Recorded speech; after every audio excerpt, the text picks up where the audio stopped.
তো হ্যালো বন্ধুরা, আমি সত্যি কোনোদিন ভাবিনি বা চাই না যে এই ঘটনাগুলো কারোর সাথে ঘটুক। বাট কিন্তু যেগুলো ঘটে যায় সেগুলো সবার জানা উচিত, সেখান থেকে সবার সাবধান হয়ে যাওয়া উচিত। তা আমার সাথে আমার হাজব্যান্ডের ভালোবাসায় প্রায় 11 বছর, 10 বছর পর আমরা বিয়ে করি। তা বিয়ে করার পরপরই আমার একটা সন্তান হয়, ছেলে সন্তান। তা ছেলে হওয়ার পর আমি বিয়ের পরপরই ওই বাড়ি থেকে একটু মানে মেন্টালি টর্চারিত হই বা মারধর করে একটু এরকম হতো। তাও আমি মানিয়ে নিতাম, আমার মার কাছে আসতাম, ওই বাড়ি যেতাম, মার কাছে আসতাম যেতাম, এরকম হতেই থাকে।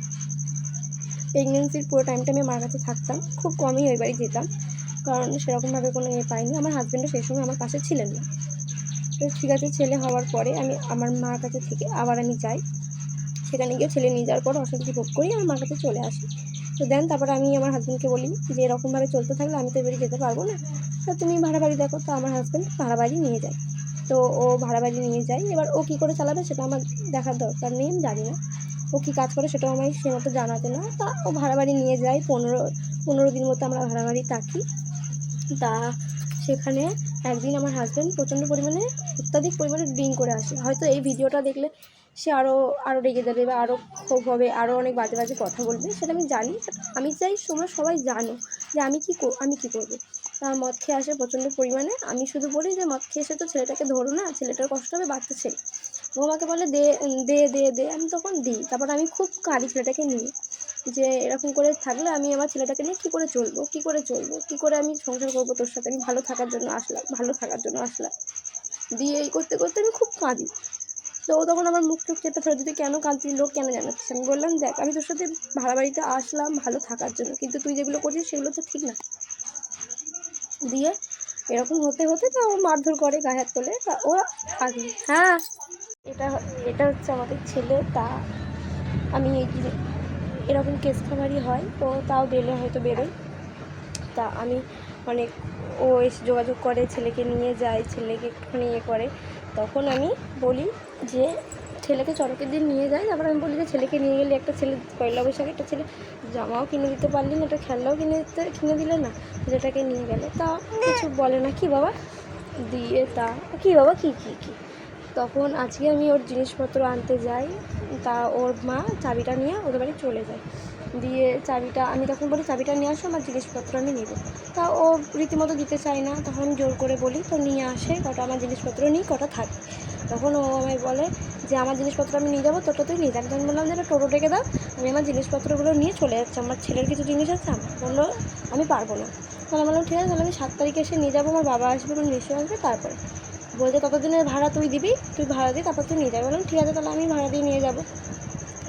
তা এরকম একটা ব্যাপার।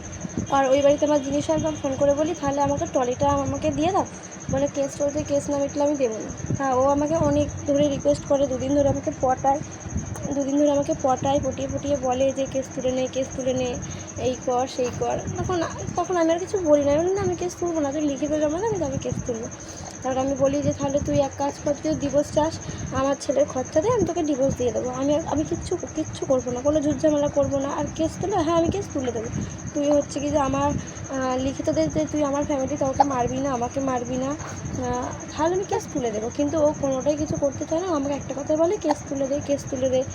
তা আরও বাজে বাজে নোংরা কথা বলে আমাকে, যে তুই ব্যবসা করে খাবি, তুই ছেলেকে এভাবে মানুষ করবি, তুই কী করে তৈরি করবি, দেখবি তোদের মতো করে, অনেক আজে বাজে কথা বলে। আমি সেগুলো নাই বা ধরলাম, কিন্তু আমি এখন কী করবো, আমি সেটাই বুঝতে পারছি না, আমি কী করা উচিত। এখন আমার মনে হয় কি যে ওর কাছ থেকে খরচাপাতি না নিয়ে, মানে কী বলবো, খরচাপাতি তো আমার মনে হয় না ও আর দেবে। ও যা করছে, ওদের ছেলে, তার থেকে আমার মনে হয় কি যে আমি ডিভোর্স দিয়ে বেঁচে যাবো, ছেলেটা আমি বেঁচে যাবো। আমার খুবই কষ্ট হচ্ছে যে আমি এরকম একটা মানুষকে ভালোবেসেছি। তাই আমি সবাইকেই বলবো, সবাই একটু সাবধানে থাকো, বুঝে শুনে জীবনটাকে চালাও। এরকম একটা ব্যাপার যে এরকম একটা এইটুকু একটা ছোটো শিশুর দিকে তাকিয়েও আমার বরের কিছু মনে হয় না, আমার বর কষ্ট পায় না।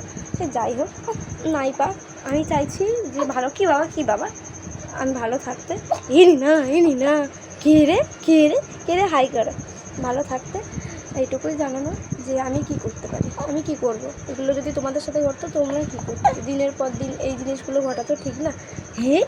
হাই করে দাও। আর আমি ছেলেকে নিয়ে একা কোথায় যাব, কী করব, কী খাওয়াবো, কী পড়াবো, মানে বিশাল চিন্তা। হ্যাঁ আমি কী বাবা কী আর আমি আমার মার কাছে থাকি, তাও কিছু বলার নেই আমার আর। ওরা কোনো খরচা দেবে না, কিছু বলার নেই।